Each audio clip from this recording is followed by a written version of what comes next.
단체 기합 방식의 사회적 거리두기에서 벗어나야 한다. 확진자 수에 매몰된 방역 수칙을 고집하고 있다. 이게 도대체 누구 말이냐? 서울의대 교수이자 대통령 직속 정책기획위원회 포용사회분과 위원 맡고 계시는 김윤 교수의 최근 발언입니다. 사실 코로나 사태가 시작된 이후로 우리는 거리두기를 철칙으로 생각했죠. 조금 이것 때문에 손해를 보더라도 거리두기는 반드시 지켜야 할 것 이렇게 생각하고 있었는데 왜 김윤 교수는 다른 이야기를 하는 걸까요?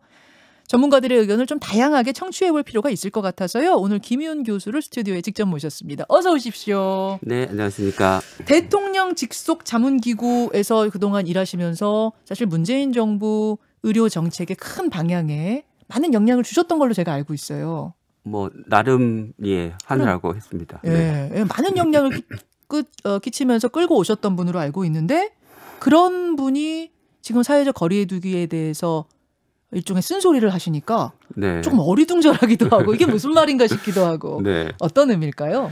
그 단체 기합 방식이라고 하는 거는 예를 들어서 사회적 거리두기에 가장 이제 큰 영향을 받는 그 업종 중에 하나가 네. 식당이나 카페이지 않습니까? 그렇죠. 근데 이제 지난 여름부터 그 집단 감염이 발생한 통계를 쭉 보면 식당이나 카페에서 발생한 집단 감염은 10만 개소당 3건밖에 되지 않습니다. 예. 그러니까 10만 개 중에 3개가 잘못해서 집단 감염이 생겼는데 네. 나머지 99,997개가 문을 닫아야 되는 거죠. 그러니까 우리 반에서 네. 한 명이 잘못하면 야, 다 일어나서 다 손들어. 네. 지금 이런 식의 단체 기합을 하고 있는 거다. 예, 네. 조금 더 실감나게 말씀드리면 예. 대한민국의 군인이 한 60만 명쯤 되는데 그 집단 감염이 일어난 식당과 카페 수는 그 규모로 치면 2개 분대입니다. 네. 그러니까 군대에서 2개 분대가 잘못했는데 네. 대한민국 군인 전체가 기합을 받는 그런 약간 비효율적인 방식으로 사회적 거리두기를 하고 있다는 거죠. 예. 비효율적이다. 네. 근데 거리두기는 강하면 강할수록 확산이 덜 되는 거는 명백한 사실이고 또 강하게 막아서라도 이 사태를 빨리 끝내자. 그러니까 짧고 굵게 끝내자. 여기에 대해서 우리가 동의했던 거 아닌가요? 그렇게 생각하실 수도 있는데 사실은 코로나19는 종식되는 거는 사실 단기간 내는 거의 불가능합니다. 그러니까 우리가 예를 들어서 3단계를 뭐 굉장히 강력하게 2주 한 달을 했다라고 네. 해도 코로나는 잦아들지 않고 또 시간이 지나면 또 지역사회에서의 감염이 재발되기 마련입니다. 그래서 사실상 짧고 굵게라고 하는 거는 듣기에는 설득력이 있는 것 같지만 실제로 그렇게 작동하는 법은 없습니다. 그 말씀이시구나. 그러니까 이게 진짜로 짧고 굵게 끝날 것 같으면 짧고 굵게 하는 게 맞는데 지금 코로나19 추이로 봤을 때는 이거는 상당히 갈 거다. 지속 가능한 사회적 거리두기를 해야 된다. 그 말씀으로 들리네요. 네. 그리고 또 한 가지 이제 지적하고 싶은 거는 그 사회적 거리두기의 규제를 받는 시설이 대부분 다중이용 시설입니다. 그런데 지난 8월부터 집단 감염을 쭉 그 분석을 해보면 다중이용 시설에서 발생한 집단 감염은 11%밖에 되지 않습니다. 그러니까 10개 중에 하나밖에 되지 않고요. 나머지는 교회, 병원, 요양병원, 구치소 이런 그 우리가 일반적으로 그러니까 정부가 사회적 거리두기에서 중점 관리 시설이나 일반 관리 시설로 구분하지 않고 있는 나머지 시설들, 소위 필수 시설이라고 하는 거에서 대부분의 집단 감염이 생겼습니다. 그러니까 정부가 엉뚱한 곳을 관리하고 있는 거죠. 정부가 엉뚱한 곳을 관리하고 있다. 그럼 조금 더 구체적으로 지금 밤 9시까지 영업 제한, 또 얼마 전까지는 카페 테이크아웃만 됐던 것들, 또 5인 이상 모임 금지 이런 것들이 다 전반적으로 지금 문제가 있다고 보시는 거예요? 네, 그렇습니다. 그러니까 그렇습니까? 식당이나 카페가 전체 집단 감염에서 차지하는 비율은 3%밖에 되지 않습니다.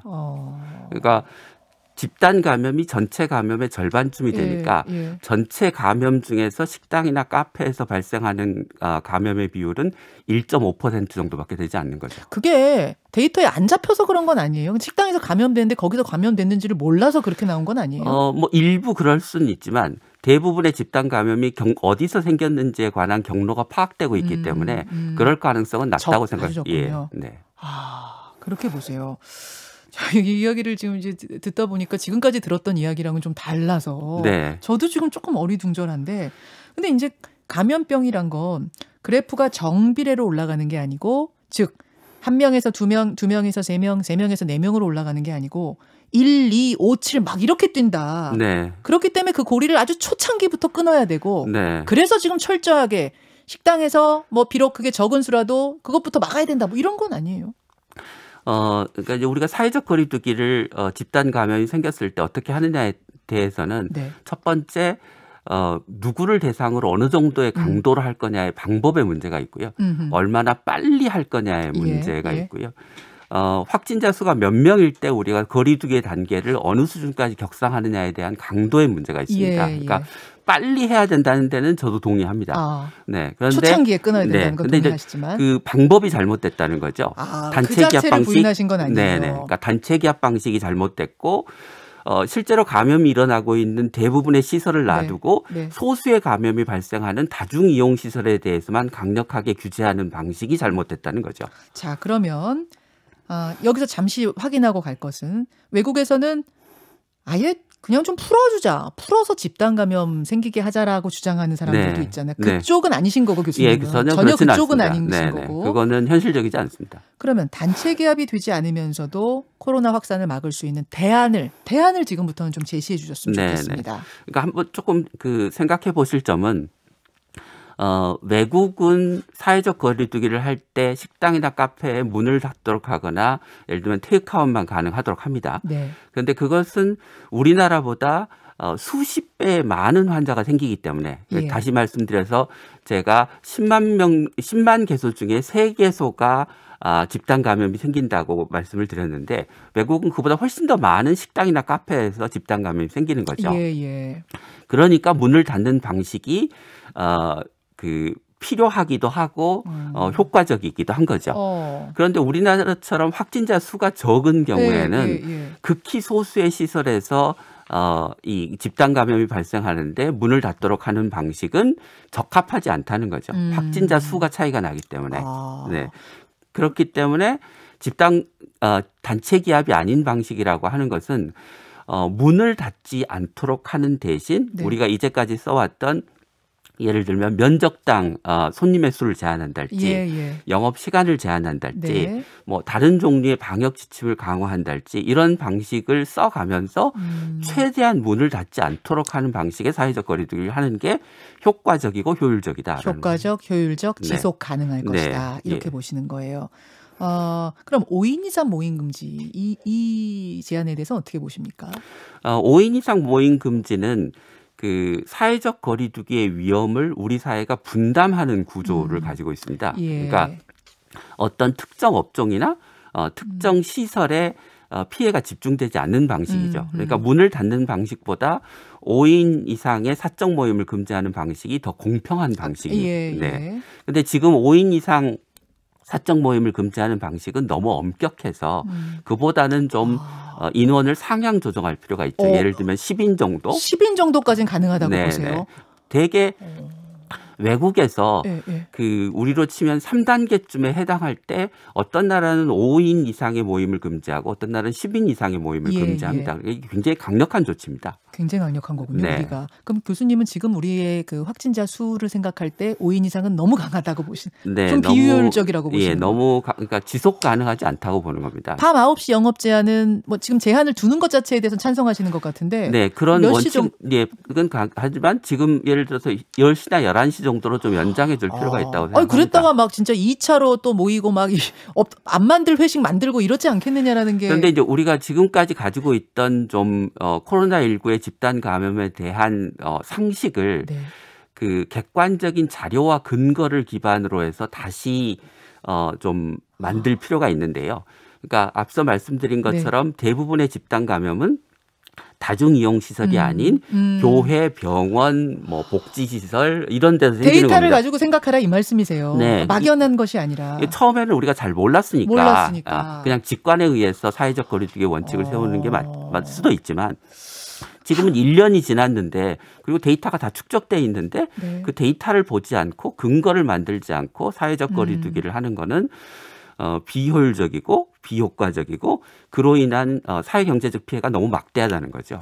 해피라디오님이 이런 질문 주셨는데 근데 다중이용시설에서 지금 적게 나오는 이유가 네. 여태 잘 막았기 때문에 금지했기 네. 때문에 적게 나오는 거 아니냐? 네. 는 질문. 예, 그렇습니다. 그래서 이제 그 질문에 답을 하기 위해서 저희가 그 지난 가을에 1단계를 했을 때가 있었습니다. 네. 9월, 10월쯤이었는데요. 예, 예.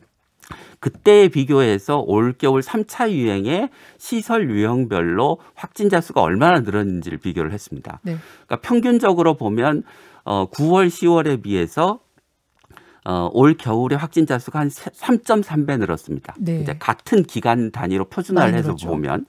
그런데 식당이나 카페는 얼마나 늘었냐면 1.2배가 늘었습니다. 그러니까 식당이나 카페가 우리 사회의 평균에 비해서 한 3배쯤 강력하게 규제를 받은 거죠. 아, 그러니까 영업 제한 들어가기 전부터 네, 전과 비교해도 그렇다. 예, 예. 그러니까 말씀이에요. 그 얘기는 무슨 얘기냐면 사회적 거리두기의 부담을 피해를 우리 사회가 공평하게 나눠줘야 되는데 사실은 식당과 카페와 같은 다중이용 시설에 과도하게 규제를 해서 그 피해를 집중적으로 전가시키고 있는 구조인 거죠. 규제하는 대신 보상을 해주면 되지 않겠느냐라고 주장하시는 전문가들도 계시거든요. 그건 어떻게 보세요? 그것도 가능하다고 생각합니다. 그러니까 규제를 하는 대신 보상을 해주면 지속 가능하고 불공평한 부분이 일부 해소가 되겠죠.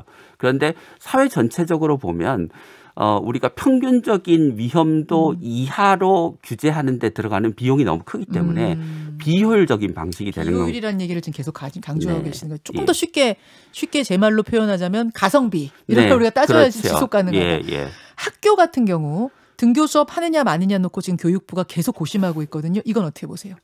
학교는 이제까지의 자료를 놓고 보면 이 바깥보다 훨씬 안전한 곳입니다. 학교에서 발생한 집단 감염이 상대적으로 굉장히 적고요.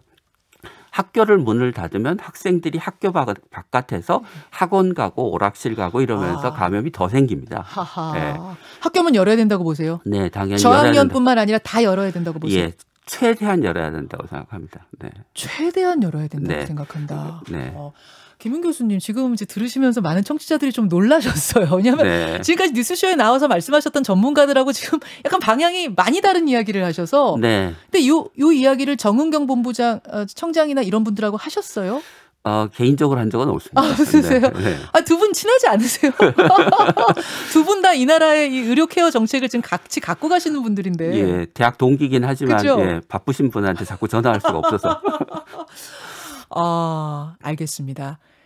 저희가 지금 의료 현장에서 나오는 이 다양한 이야기들 여러분들께 좀 골고루 들려드려야 될 것 같아서 조금 다른 이야기입니다만 네네. 오늘 김은 교수의 말씀을 경청했고요. 다음에 한번 좀 이런 토론인 자리가 있다면 교수님 한 번 더 좀 모실 수 있었으면 좋겠어요. 네, 불러주시면 언제든지. 예. 어떤 생각이 이렇게도 생각할 수 있겠군요. 좀 지금 신선한 충격을 받으신 분들이 많이 계셔서요. 네. 알겠습니다. 10초 남았는데 하나만요. 네. 언제쯤 코로나19 끝날 걸로 김 교수님 보십니까? 앞으로 아마 2, 3년 안에는 끝나기 어려울 거라고 생각합니다. 네. 또 한 번 충격을 주시네요. 2, 3년이나 걸려요. 백신 맞으면 이거 한 1년이면 끝나는 거 아니에요? 변이 바이러스 때문에 그리고 전 세계적으로 지금 집단 면역이 형성되기까지는 우리나라만 백신을 맞는다고 해결된 문제가 아니기 때문에 상당한 기간이 걸릴 거라고 생각합니다. 알겠습니다. 여기까지 오늘 귀한 말씀 들었습니다. 김은 교수님 고맙습니다. 김현정의 뉴스쇼는 청취자 여러분의 참여로 이루어집니다. 트위터, 페이스북, 레인보우 게시판, 그리고 단문 50원, 장문 100원의 유료 문자 샵 1212, 우물정 1212 통해 참여하실 수 있습니다. 김현정의 뉴스쇼 여러분과 함께 만듭니다.